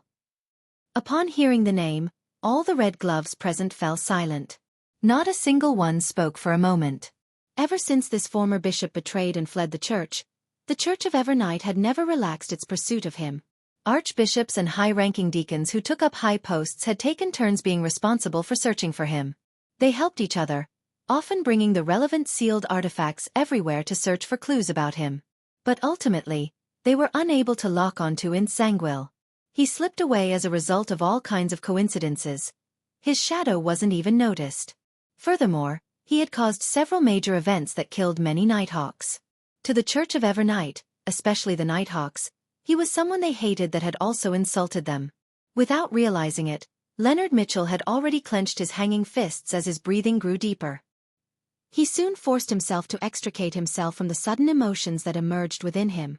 He turned his attention to something else. It was no wonder Dwayne Dantes was able to meet in Sanguil on Waypoint Island in the Berserk Sea. It was because the latter's goal was also the southern continent, East Balam. Amidst everyone's silence, Daily Simone immediately used her spirit body to emit an ethereal voice without any obvious changes. With some coldness, she spoke at a quickened pace. "Where are they meeting?" The numinous episcopate member shook his head blankly. "I don't know." Daly raised a few more questions, but she didn't get an ideal reply. Finally, she took a step back and cast her eyes at the Red Gloves team captain, Soest. Soest sighed and deliberated over his words before saying, "First, We need to inform this piece of intel to Her Excellency, Goddess's Eye. We shall leave it to her to contact the Holy Cathedral. Ince, who has 0-08 with him, isn't someone a Red Gloves team can handle. Second, we should continue investigating and follow this clue pertaining to Palenque to Siblius. Let's hope that we can figure out Ince Zanguil's motives. With the situation of us not being able to track him or lock onto him, grasping his motives is more important than knowing where he is. Perhaps, it can help us set up a trap that he has no choice but to step into. Finally, from now on, everyone is to take note of any coincidences. Regardless of the reason, they are to be reported to me. Yes, Captain, the Red Glove members replied in unison. Leonard maintained his silence as he turned his head to glance at Daily Simone. He found that this gatekeeper who addressed herself as a spirit medium was similarly silent. Her gaze was dark. At the same time, he heard Pallas Zorost's slightly aged voice resound in his mind. Heh, from the looks of it, I'll be witnessing a play of running and pursuing. What does old man mean? Is he hinting at something? We just decided to start investigations on Ince Zanguil's motives, and it's already known by 0-08? Leonard looked away and suddenly had an idea. If a person who is already dead was to secretly do the relevant investigation, would he be able to avoid 0-08's notice? After 2 hours of sleep, Klein rubbed his still throbbing head and slowly got out of bed. Following that, he pulled the bell by the side of the door and waited for an attendant to arrive. Before long, a native deliberately dressed in lone attire, a white shirt and red vest knocked on the door. Klein twisted the handle and opened a tiny gap in the door. He instructed with a hoarse voice, "Send another lunch set to the room. I had my meal too early." At that instant, he already looked like the tanned Enzo. As a gentleman living in a luxurious room with 2 servants, it was impossible for him to personally instruct the attendant at the door. "Yes, sir, a lunch set. Any special requests?" The native attendant took out some paper and a pen and began recording as he asked with a rather strange Loanese accent. Klein used an equally odd Loanese accent. "With braised meat as the main dish, match it with a cup of sparkling wine with ice and lemon." "Do I include 2 servant meals?" the native attendant asked, following the usual procedure. Klein was silent for 2 seconds before saying, "Yes." After ending the conversation, he closed the door and quickly set up a ritual, bringing back Enzo and Ludwell from above the grey fog to the real world. As for Creeping Hunger and Word of the Sea, he temporarily left them in the junk pile. One of them was starving, and the other could hardly resist the urge to sing. After Klein controlled the marionettes to clean up his room, a few attendants came to deliver lunch. Soon, the entire room was filled with the sounds of cutlery hitting the plate and a soft chewing sound. After some time, Klein put down his cutlery, picked up his napkin, and wiped his mouth. In satisfaction, he leaned backward and shook his head helplessly. "If this continues, I'll really become fat." The 2 marionettes had already lost the ability to eat, but to conceal that fact, Klein had no choice but to add servant meals. With him unwilling to see food go to waste, he could only try to eat as much as he could. "Thankfully I'm a faceless." Klein covered his mouth as he burped before drinking the last bit of sparkling wine. Only at this moment did he feel like he had recovered. He now had the energy to consider the various details of his trip to Calderon City. The Marauder pathway is truly terrifying. Just a charm created from a worm of time is able to achieve such incredulous effects. As a king of angels, it's obvious how terrifying Blasphemer Amon is. Even an avatar isn't easy to deal with. Thankfully, I didn't put on a brave front. I knew to mimic those with experience and directly fled to the southern continent. The true creator places a great importance on me. He directly got Tail Devourer Ouroboros to rush over. This does have a feeling of traveling across time. The angels on ancient murals are just walking out and standing before me. Thankfully, I was still able to directly end the summoning. Just as Klein thought of this, his expression sank as he discovered a serious problem. Ouroboros is a king of angels from the monster pathway. This also meant that he could directly see the uniqueness about him. He could see the grayish-white fog and see the illusory door formed of spherical lights and the transparent and translucent maggots that formed the spherical lights. What does this actually imply? The Angel of Fate who has survived since the Second Epoch should know something. And the true creator probably knows more. Could they be able to tell that I'm the master of the mysterious space above the gray fog? Regardless, the importance they place on me will rise. Klein clenched his right fist and put it to order or Rose Redemption might take. He felt lucky that be it Rose Redemption or the Aurora Order, they had yet to lock onto any of the Fool's believers. However, during the chaotic battle outside Byam, when he was still active as Gairman Sparrow, he had thrown out the Tinder Glove, which had been corrupted by the true creator, to attempt to attract a saint from the Aurora Order. This might very well have led to the crazy adventurer to enter the suspect list. From the clues extending outward from Gairman Sparrow, there's Admiral of Stars, Vice Admiral Iceberg, Danitz, and Anderson. All of them will be investigated by the Aurora Order. I have to warn them. Klein slowly exhaled and stood up, prepared to head above the gray fog. From his point of view, the pursuit of Gairman Sparrow by the military, Church of Storms, Rose School of Thought, and Numinous Episcopate were all different. The true creator's believers were rather crazy and had a king of angels, a leader who was good at prying into the secrets of fate, active in the real world. This way, it didn't matter if Katlia and company were at sea, making it difficult to be locked on. There was still the risk of them being found. Among them, Vice Admiral Iceberg Edwina and the Fog Sea's strongest hunter Anderson weren't people Klein was worried too much about. They knew nothing that pointed towards the core problem. Nothing much would happen aside from the need to consider whether the bunch of lunatics of the Aurora Order would employ extreme methods in the interrogation process. West Balam, Northern State. In the Kukawa city ruled by May Sanchez. Danitz, who was chewing on roasted meat, paused suddenly. He heard Mr. Fool pass him the warning from Gairman Sparrow. Be careful of the Numinous Episcopate.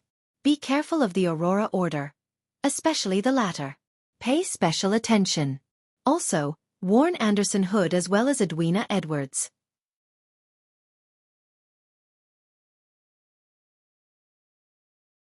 Chapter 931 New Method to Acquiring Intel. Glancing at Danitz's expression, Anderson continued as though he didn't notice a thing. However, their brains appear to have been eaten by zombies. They were fervent to the point of stupidity. They didn't adhere to my sense of aesthetics. So after cheating them of their things, I quit. Why's your face a little pale? You're even sweating. Did you get heat stroke? As a hunter, shouldn't adapting to the environment be an intrinsic ability? Danitz lifted his right hand and wiped his sweat. Cursing inwardly, he forced a smile and said, I've heard that once someone believes in an evil god, it's almost impossible to escape the faith. As he spoke, he raised his chin slightly, wearing a look as though he was musing over the circumstances of his future death. It didn't cross his mind that Gairman Sparrow had just offended the Aurora Order and was being targeted by the true creator's believers. He also didn't make the connection that he was believing in a suspected evil god, the Fool. Well said, Anderson replied with a smile that didn't have the slightest hint of gloom. It's not like I have any true faith. Back then, the incantations I said were lines I modified from the God of Knowledge and Wisdom. Since they don't really enjoy using their brains, no, they don't even have that.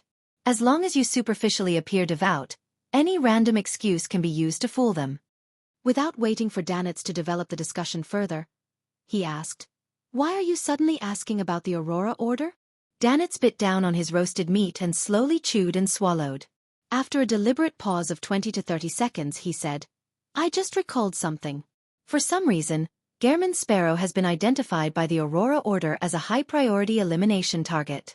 Oh right, there's also the Numinous Episcopate. And both you and me are known to have relations with him. You want me to be careful against the Aurora Order and the Numinous Episcopate? Anderson nodded in enlightenment as he chuckled. You've recently mentioned something similar. Rose School of Thought, Church of Storms, Lone Military. Man, at times, I even feel that Gairman Sparrow is more suited to being a hunter than me. Danitz could hardly retort as he nodded heavily in agreement. Anderson thought for a moment when he suddenly changed topics out of the blue. What do you plan on doing here in West Balam? Helping Gairman Sparrow with something? Upon hearing this question, Danitz fell silent for a second. He put down the item in his hand and tidied his clothes in an unhurried manner. Investigate the faith of the different classes of West Balam. This was determined after his discussion with Vice Admiral Iceberg Edwina. In common parlance, it meant investigating the developments of the various secret organizations and factions in West Balam. Of course, This included some preliminary contact with the local ruling forces, and to figure out if they had any desire to purchase firearms. Investigate the faith of the different classes of West Balam. Anderson repeated Dannett's words as he reflectively raised his right hand to rub his temples as though he had a headache. After the end of the tarot gathering, and warning Admiral of Stars to take note of the Aurora Orders and Numinous Episcopate's investigations, with the best choice being seeking the Moses Ascetic Order's help, Klein busily finished the three-party transaction between the world, the moon, and the sun. He received £5,000 in return. After dinner, he bit on an unlit disguised smoke pipe as he read the papers. Then, he saw Miss Messenger walk out of the void to deliver him a letter. Leonard's. Klein reached out to receive it and noticed that Rionette Tynker didn't stay at all. She had rapidly returned to the spirit world. This also made him determine that Leonard Mitchell had already paid the mailing fee. Hence, he took out his other hand and unfolded the letter. Ince Zangwill has appeared in East Balam. He's suspected to have met with Palenque Tesiblius from the Numinous Episcopate's artificial death faction. Ince Zangwill. Klein ruminated over the name as he slowly leaned back into his reclining chair. In the letter, Leonard wished that he could do some investigations in secret to figure out Ince Zangwill's motives. But the problem is that 0-08 has the characteristic of any mention of it will be known. Knowing of it also means being known by it. Besides, it's good at arranging coincidences, making people follow its directions without even realizing it. Under such circumstances, it's very difficult to avoid 0-08's notice while investigating in Zangwill. Not only is there no chance of success, it's also easy to expose myself. As Klein thought, he made Enzo walk behind him and begin massaging his shoulder. He read Leonard Mitchell's letter again, hoping to find more clues and incisive points for investigations from those few words. East Balam. Numinous Episcopate. Artificial death. Palenque Tesiblius. Why isn't Zangwill looking for them for? Trying to find allies for the true mastermind behind the Great Smog of Backland, that royal family's faction? Artificial death. Artificial death. As Klein thought, he suddenly recalled that there was a matter that no one knew other than himself and Mr. Azek. The Evernight Goddess had preliminarily gained control of the death pathway's uniqueness. In other words, artificial death. Presently, she was usurping, digesting, and wielding the corresponding authority. In other words, the Numinous Episcopate's artificial death faction's target of belief was, in a way, the Evernight Goddess. After the authority was fully transferred and seized, they were bound to suffer a purge before slowly merging with the Church of Evernight. Klein consoled himself as he began busying himself. He first used the sacrificial and bestowment ritual.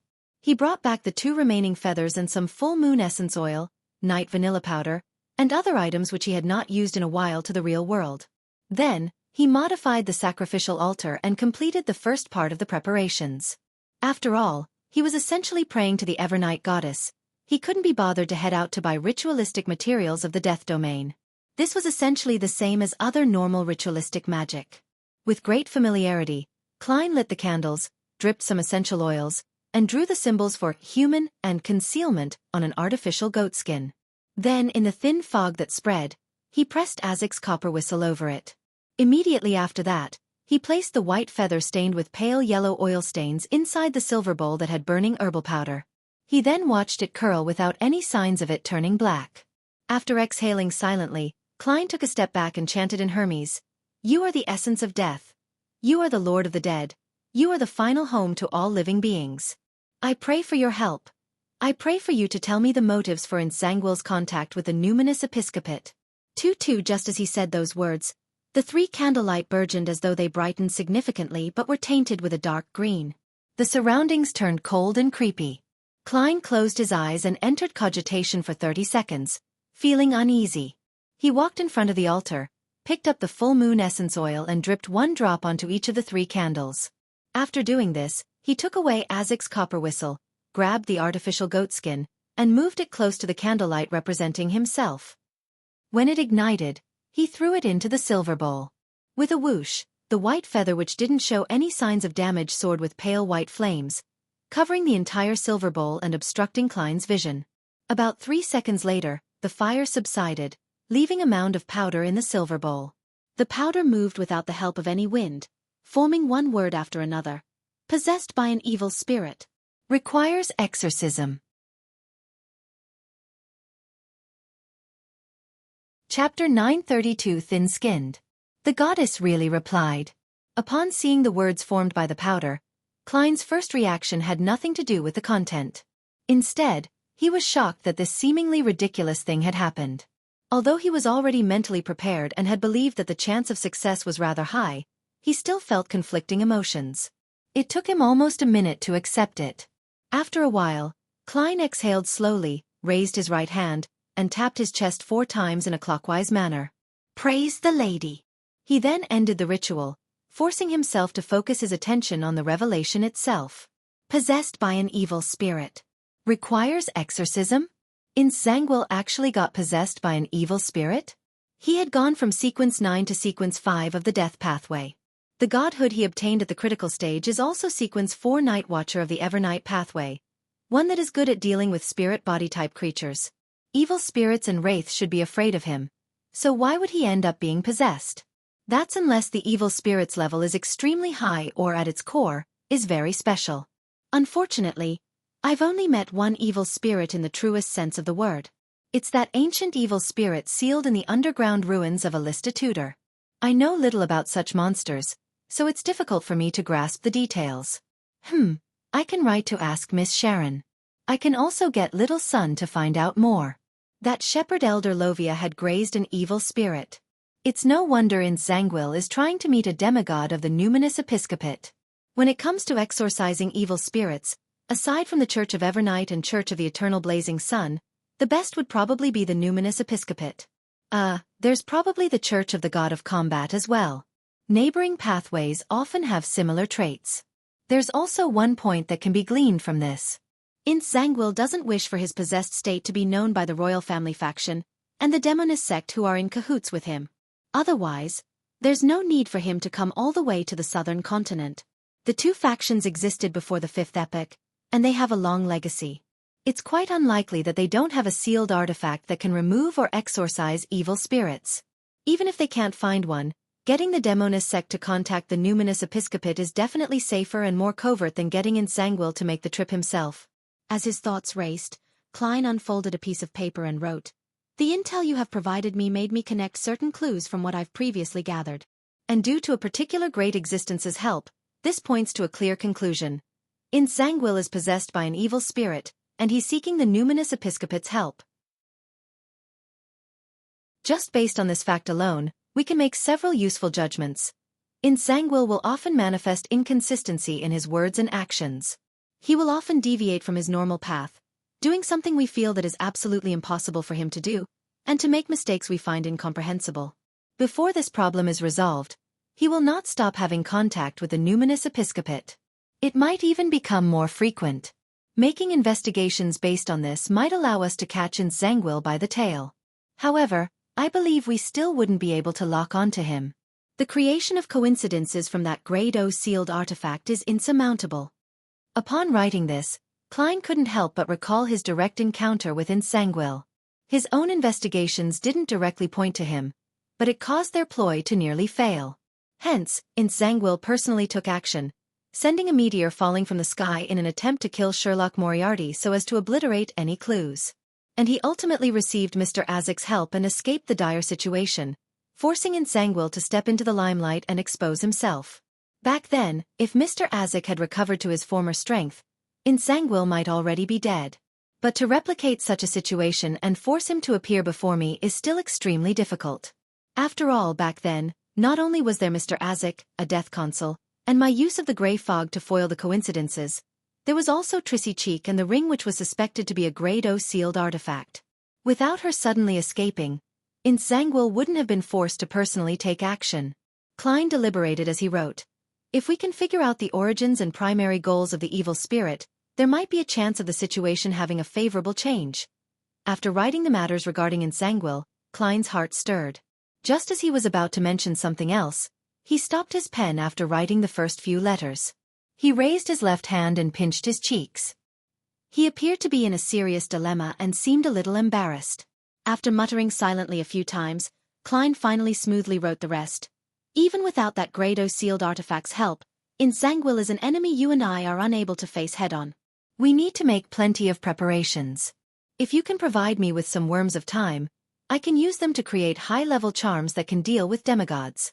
It's called a fate siphon charm. It can swap the fates of yourself and the target for a short period of time. Putting down his fountain pen, Klein didn't take a second look as he quickly folded the letter and seriously sealed it in an envelope. He then took out the adventurer's harmonica and a gold coin before summoning Miss Messenger. He got her to take away the reply letter to Leonard Mitchell, but this time, it wasn't addressed to 7 Pinster Street.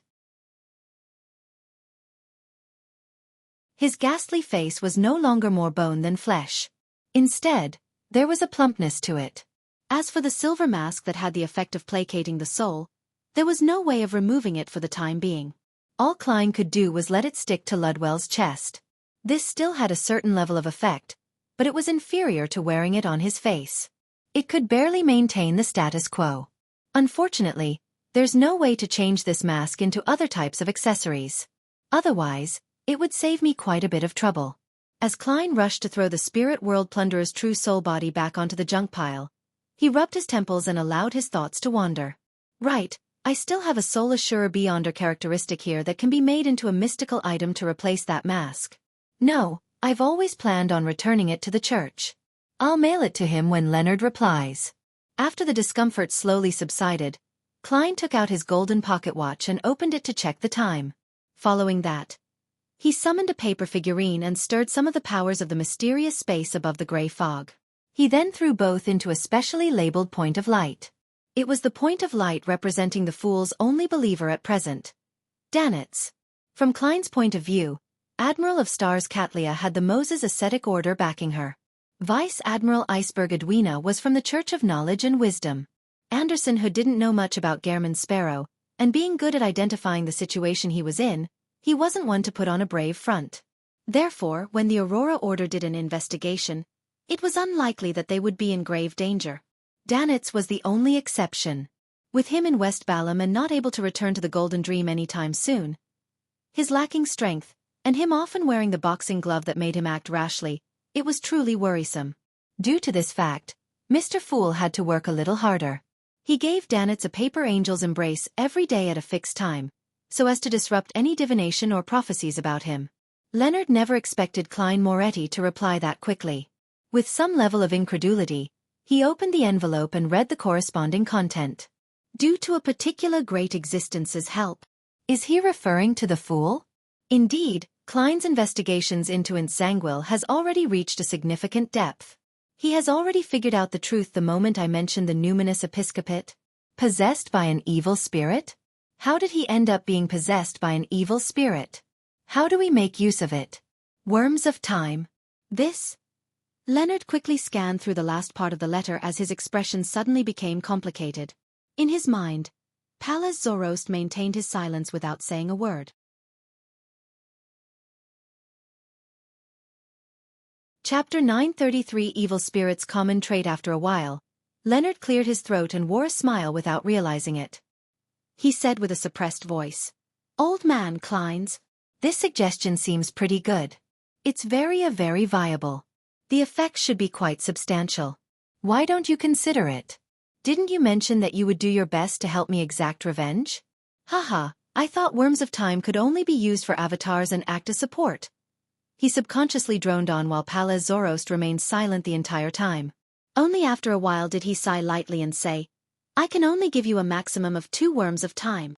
Without waiting for Leonard to say a word, he added, "To exact revenge on a demigod who wields a Grade O sealed artifact, the most important thing is still your own level and strength. Otherwise, you won't have a chance of using it even if you have a high-level charm." Leonard wiped away his smile and nodded seriously. "I'll do my best digesting my potion. If you finish digesting it and fail to accumulate enough contribution points, I'll help you seek out the Beyonder ingredients needed for Spirit Warlock." As for only having 2 Worms of Time, he wasn't disappointed at all. It was already a bonus. Just getting one was a great boon.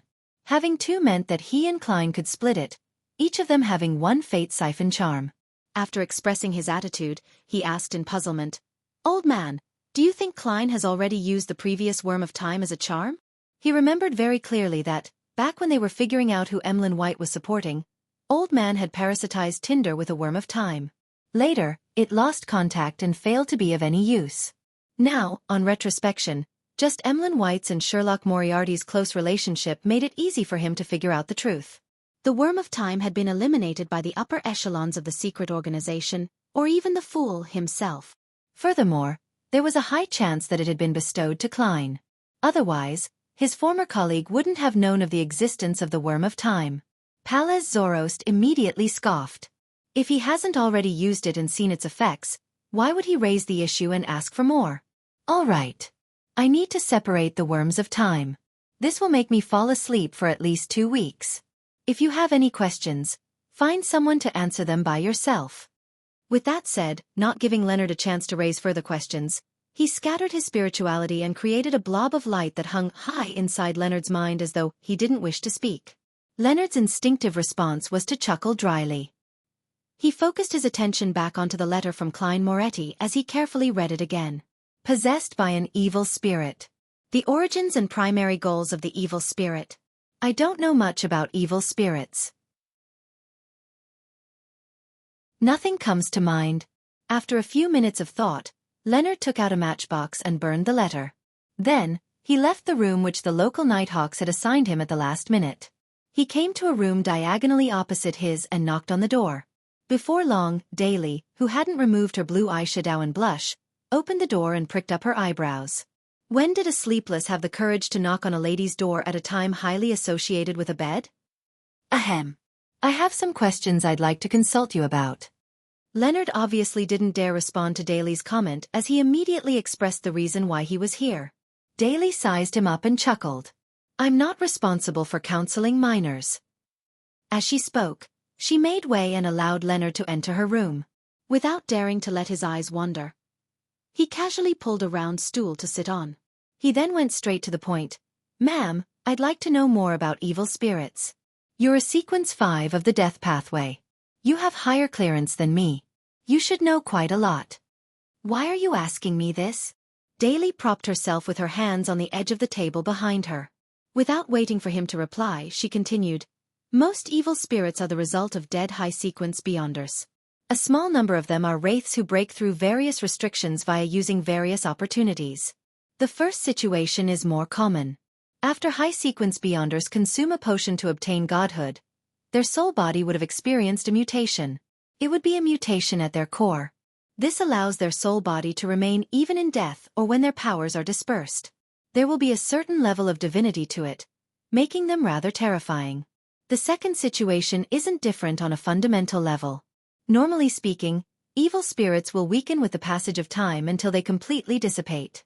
However, they can also assimilate into the region where they were born, making the spirit world and even the underworld fuse with it. They then extract power from this to maintain their existence. Therefore, many evil spirits have their own territory and active range. It's not that they do not wish to leave, but they can't. The only exception is when they accumulate sufficient power, allowing their existence to experience a fundamental change.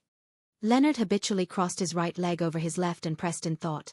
Can evil spirits leave their territory by possessing a person?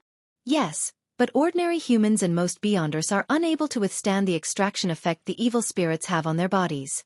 They will quickly lose their spirituality and body temperature and be unable to last long. As Daly spoke, she raised her hand to point at herself. The best method is to rely on beyonders of the death pathway. Of course, it has to be at least a Sequence 5 because from Gatekeeper, we will have our own dead spirit prison in our bodies. It can be called a miniature underworld. It can provide an evil spirit with an adequate environment for their existence. Once you become a spirit warlock, you will also have similar powers. However, it will be more about sealing and sleeping than an internal underworld. Heh, those natural spirits and wraiths are truly troublesome when they come in and out.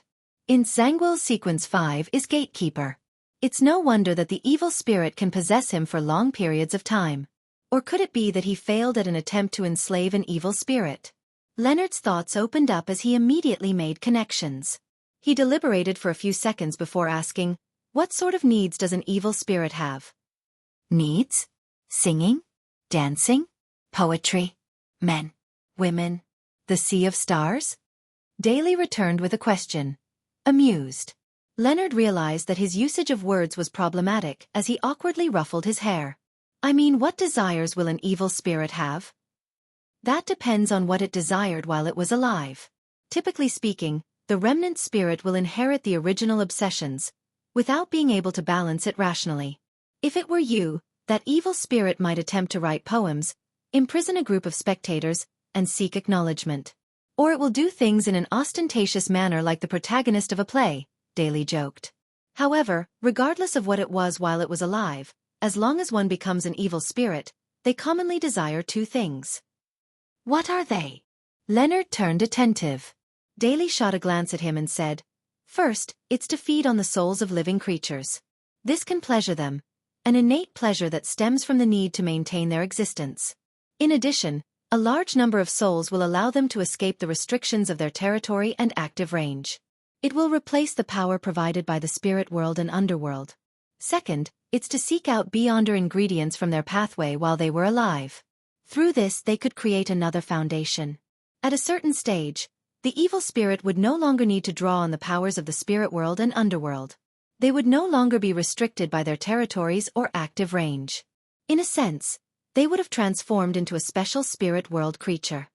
Leonard seemed to realize something as he thought. This also means that evil spirits can consume sequence potions? No, sequence potions are created for human consumption. They reduce the risk of losing control. To many supernatural creatures, there's no need to do so. They can directly consume the ingredient raw. It's especially so for evil spirits. Their obsession, cruelty, ferociousness, and penchant for souls make them half crazy to begin with. There's no need to regulate it from other sources. Furthermore, they are spirit bodies, so the method of consumption is direct accommodation and slow digestion. Daly corrected Leonard's point.